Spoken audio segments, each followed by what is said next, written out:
تھا. کہتے ہیں کہ ثبوت کے طور پر سی سی ٹی وی کا ایک کلپ ہے جس میں کہ میزنائن فلور پر اسپارک ہوتے ہوئے دکھایا گیا ہے.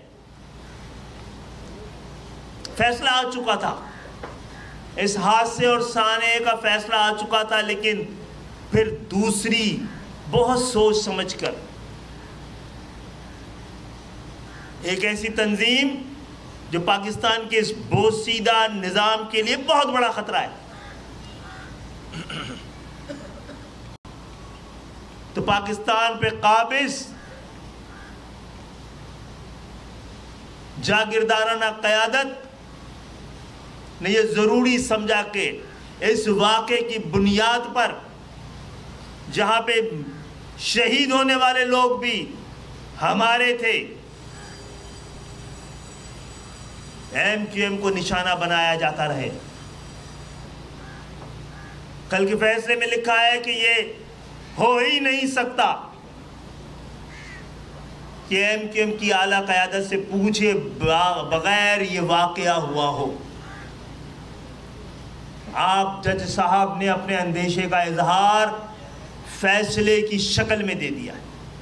اب ریاست کی, عدالت کی, نظام انصاف کی, حکومت کی ذمہ داری ہے کہ اس اندیشے کو,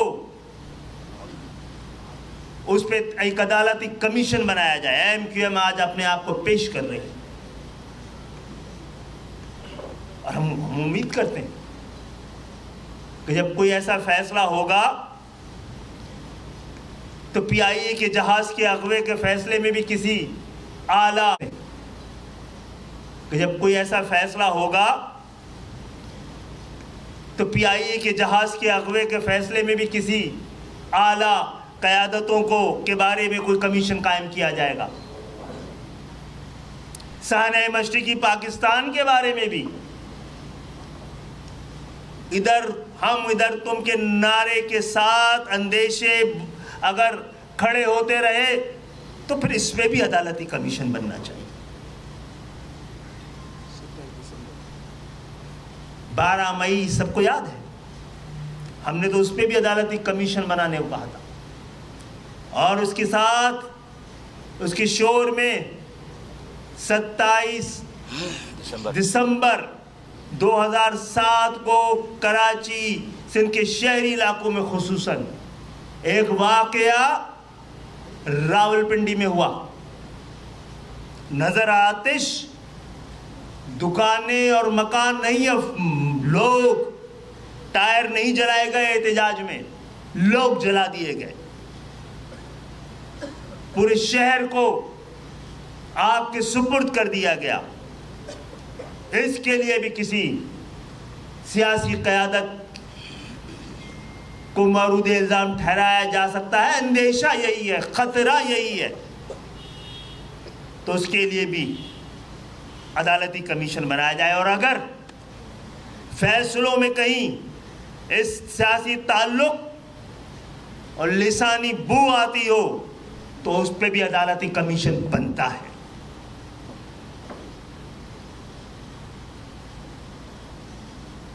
پھر کوئی یہ نہ کہہ دے کہ محترمہ بنظیر بھٹو کے قتل پہ بھی ایک عدالتی کمیشن بنے, اور اس پہ بھی اگر کچھ جماعتوں کے قائدین پہ آواز اٹھتی ہو تو اس پہ بنائیں, آپ لائیں سیاست کو بھی عدالت کے سامنے. تو پہلی بات تو یہ ہے کہ ہم اپنے دونوں ساتھیوں, کارکنوں کو اس واقعے پہ بالکل بے گناہ سمجھتے ہیں. دوسری بات یہ ہے کہ ایم کیو ایم اس کو ایک خوفناک سانحہ سمجھتی ہے. اگر اس میں کسی کا کوئی مورد الزام ٹھہرایا جا سکتا ہے تو اس فیکٹری کے وہ مالکان ہیں جنہوں نے کسی بھی ان چیزوں کو جس میں کہ محفوظ راستے, آگ بجھانے کے آلات, یہ انتظامات نہیں رکھے تھے, اور صرف اس فیکٹری کو پیسہ بنانے کا ایک ذریعہ سمجھا تھا. جس میں انسانوں کی جان بچانے کا کوئی انتظام اور اہتمام تھا ہی نہیں. اور تیسری بات یہ کہ دیکھا جائے کہ ایم کیو ایم کو کارکنوں کو سزا دینے کے ساتھ ساتھ اس بات کو، اس اندیشے کو، اپنی سیاسی ضرورت کو، اپنے ایک نسانی تفریق کو اندیشے کی شکل میں فیصلے کا حصہ بنا دیا گیا ہے تاکہ الیکشن تک کچھ یا خاص طور پہ ایک سیاسی جماعت کو موقع دیا جائے.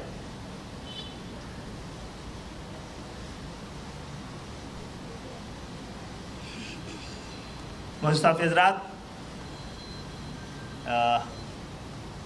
میں تو اس وقت یہاں نہیں تھا، ہمارے بہت سارے ساتھیوں نے خود اس وقت اس آگ لگی ہوئی فیکٹری کے باہر کھڑے ہو کر جو کچھ اور جو کیا جا سکتا تھا وہ کر رہے تھے. اس کیس میں رؤف صدیقی بھائی نے بتایا کہ 800 پیشیاں ہوئی ہیں جس میں وہ گئے، اور 800 پیشیاں منسوخ ہوئی ہیں. 8 سالوں میں 1600 پیشیوں کے لیے اگر آپ دن نکالیں تو جو ورکنگ ڈے ہوتے ہیں وہ ساری پوری ایم کیو ایم آج بھی روزانہ کسی نہ کسی عدالت میں کھڑی ہوئی جھوٹے مقدمات کا سامنا کر رہی ہے. تو یہ لوگ جنہوں نے اپنے 8-8, 10-10, 11-11 سال عدالتوں میں، ان کے وقت کو کون لوٹائے گا؟ ان کے خلاف جو چارجز ہیں اور جو الزامات ہیں، جو شکل بنا دی گئی ہے، یہ کس کی ذمہ داری ہے اس کو درست کرنا؟ تو اس کی تفصیل، ایک تو یہ سوال کہ ہم پہلے بننے والی جی آئی ٹی کے فیصلے کو کیوں تسلیم نہ کریں، اور بعد میں بننے والی جی آئی ٹی کے فیصلے کو کیوں تسلیم کیا جائے. اس کے پیچھے کون سا قانونی پہلو پوشیدہ ہے؟ وہ جی آئی ٹی کس نے بنائی تھی؟ کسی غیر ملکیوں نے بنائی تھی، اور یہ جی آئی ٹی کس نے بنائی تھی؟ تو جو لوگ وہاں موجود تھے، میں ان سے بھی گزارش کروں گا کہ وہ اس پہ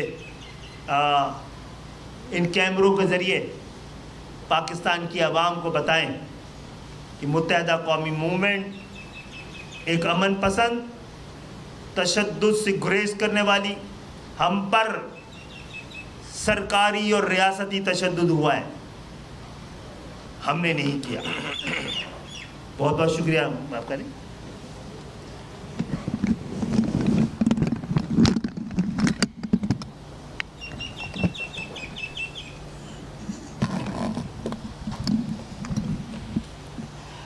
اعوذ باللہ من الشیطان الرجیم، بسم اللہ الرحمن الرحیم.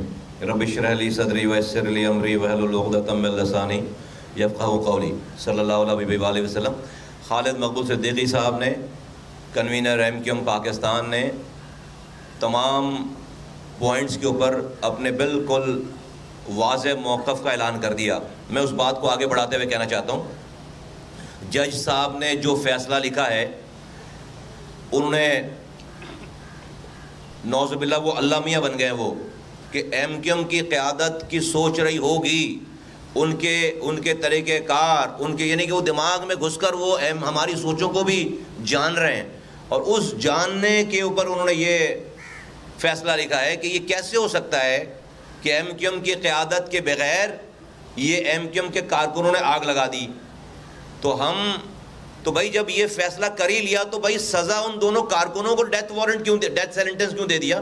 ہمیں دینا پھانسی کی سزا، تو پھر ادھر بنتی ہے، ہمیں نا پھانسی کی سزا والے، ہمیں دیں پھانسی کی سزائیں. جب خود بتا رہے ہیں کہ ہم نے آگ لگوائی ہے تو پھر ہمیں پھانسی کی سزائیں دینا، یہ جو قیادت بیٹھی ہوئی ہے. پھر کارکنوں کو کیوں پھانسی کی سزائیں؟ پھر نمبر 1. نمبر 2 یہ میں ایکسپلین کر دوں آپ کو. 2011 کا یہ واقعہ ہے، 2012 کا یہ واقعہ ہے، اور 11 سپٹمبر 2012، اور یہ بلدیہ فیکٹری کے مالکان یہ کہتے ہیں آگ لگانے کا واقعہ. آگ لگانے کوئی 2700 افراد فیکٹری میں کام کر رہے ہیں, اور آگ لگانے والے جا رہے ہیں شام کے 5 بجے جب پیک آور ہے, بالکل فیکٹری کچا کچ بھری ہوئی ہے. آگ لگانے کوئی جائے گا تو بھائی صبح کے 5 بجے جائے گا, تینوں شفٹوں میں فیکٹری کام کرتی ہے, شام کے 5 بجے جا رہے ہیں. اور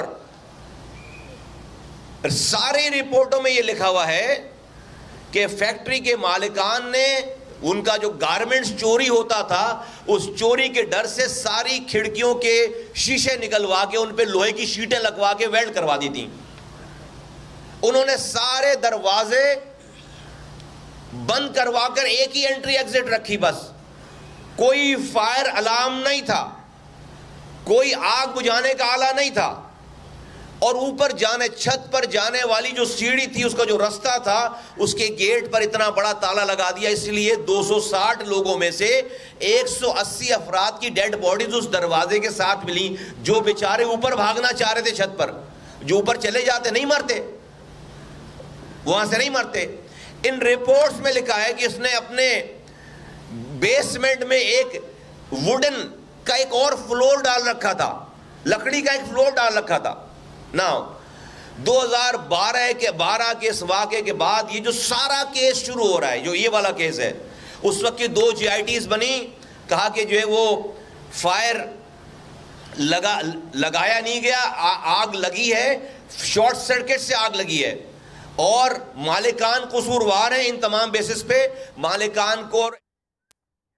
خبر یہ ہے کہ صدر مملکت ڈاکٹر عارف علوی نے فواد حسن فواد کو نگراں وفاقی کابینہ میں وفاقی وزیر مقرر کر دیا ہے. صدر مملکت نے تقرری نگراں وزیر اعظم کی ایڈوائس پر جاری کر دی ہے. یہاں پر آپ کو اپڈیٹ کریں کہ صدر مملکت ڈاکٹر عارف علوی نے فواد حسن فواد کو نگراں وفاقی کابینہ میں وفاقی وزیر مقرر کر دیا ہے. صدر مملکت نے تقرری نگراں وزیر اعظم کی ایڈوائس پر جاری کی ہے. ایک بار پھر آپ کو لیے چلیں گے, ایم کیو ایم کے رہنما میڈیا سے بات کر رہے ہیں. چھڑوانے کے بعد جس زبیر کو آج سزائے موت کنفرم کر رہے ہیں, یہ زبیر ان کا امپلائی تھا.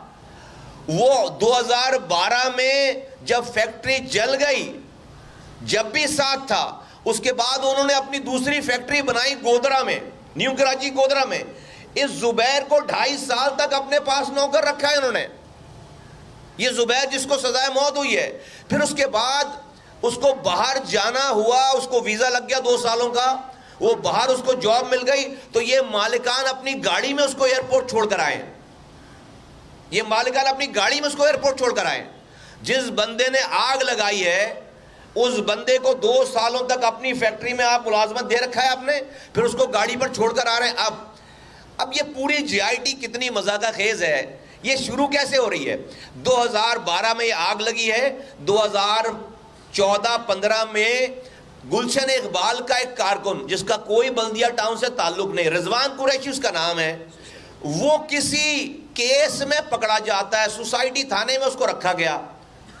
وہ اپنی انویسٹیگیشن کے دوران, اپنی دوسری انویسٹیگیشن کے دوران, یہ GIT بتا رہی ہے کہ اس نے کہا کہ میں نے سنا ہے کسی سے, اور اس نے کسی اور سے سنا, اور اس ہیر سے پہ میں نے یہ بات سنی کہ جو بلدیہ میں 3 سال پہلے آگ لگی تھی نا, وہ MQM نے لگوائی تھی آگ. یہاں سے GIT, یہاں سے پورا کیس شروع ہو رہا ہے.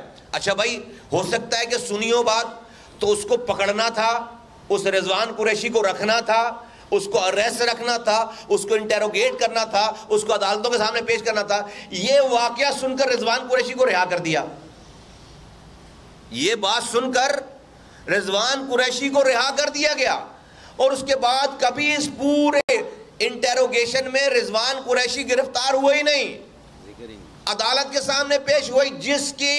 جس کی اطلاع پر آپ پورا کسی کو سزائے موت دے رہے ہیں, وہ بندہ انٹیروگیٹ ہی نہیں ہوا ہے, وہ عدالت میں پیش ہی نہیں ہوا ہے, وہ گرفتار ہی نہیں ہوا ہے, بلکہ یہ کہنے کے بعد وہ رہا ہو گیا ہے. وہ گرفتار تھا اور یہ بات بتانے کے بعد رہا ہو گیا ہے.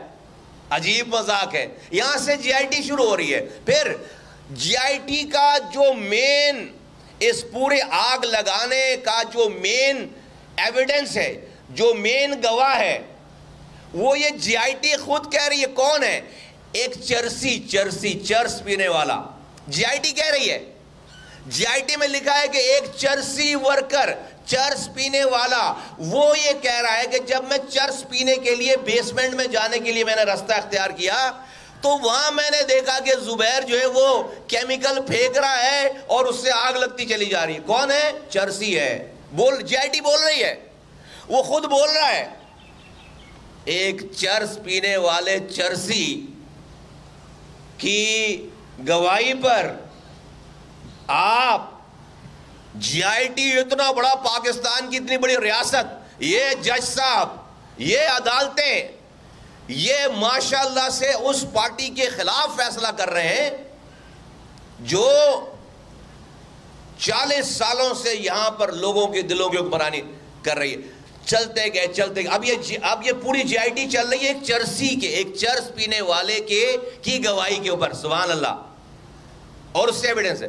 اب آگے چل کر آج آپ کیمرے والے لوگ ہیں, میڈیا کے لوگ ہیں, آج ایک موبائل فون چھینتا ہے, اس کی ویڈیو آ جاتی ہے, تصویر آ جاتی ہے. فیکٹری میں گیٹ سے لے کر اندر بیسمنٹ تک کیمرے لگے ہوئے, ہر جگہ کیمرے لگے ہوئے. پورے اس 2012 سے 2023 تک 11 سالوں میں ایک کلپ, ایک ویڈیو جاری نہیں کی ہے آگ لگانے کی. ایک تصویر نہیں ہے. کسی عدالت میں 12 سالوں میں کوئی کیمرے کی کوئی ویڈیو پیش نہیں کی گئی ہے. اور رپورٹ کے مطابق ساری ریلیں انٹیکٹ ہیں, وہ جلی نہیں ہیں. سارے کیمرے ورکنگ پوزیشن میں تھے, جلے نہیں ہیں. ایک ریل بھی پیش نہیں کی گئی ہے. اگلی بات یہ کہ ایک ہی انٹری ہے اندر جانے کی فیکٹری میں, باہر نکلنے کی. وہاں پر 4 گارڈز بیٹھے ہوئے, ان کے اوپر کیمرہ لگا ہوا ہے. 4 گارڈ, سیکیورٹی گارڈ, ان کے اوپر کیمرہ لگا ہوا, ان کے پاس ایک کھاتا پڑا ہوا ہے. جو اندر جاتا ہے ان کے وہ ناموں کی انٹری کرتے ہیں, جو باہر جاتا ہے ان کے ناموں کی انٹری کرتے ہیں. کیمرہ اوپر لگا ہوا ہے, ایک ہی گیٹ ہے آنے کا اور جانے کا. وہ 4 گارڈ پختون ہیں, زبان سے پشتو اسپیکنگ ہے. ان 4 گارڈوں سے جب پوچھا گیا بھائی کوئی اندر گیا تھا, انہوں نے کہا کوئی اندر نہیں گیا تھا. اور بھائی کوئی باہر آیا تھا, انہوں نے کہا کوئی باہر نہیں آیا تھا. نہ کیمرے بتا رہے ہیں, نہ کھاتا بتا رہا ہے, نہ وہ گارڈ بتا رہے ہیں 4 کے 4. کیا کیا؟ ان 4 کو ایویڈنس, ان 4 کو وہ کیا کہتے ہیں, ایویڈنس دینے والا, گواہ کے بجائے ان کو ملزم ڈکلیئر کر دیا. ان کو گواہ کے بجائے گواہی لینے کے لیے بلوایا گیا انہیں, اور چونکہ ان کی گواہی سے یہ پورا کیس ختم ہو رہا تھا, ان کو ملزم ڈکلیئر کر کے 25 سال جو عمر قید کی سزا دے دی. غضب خدا کا.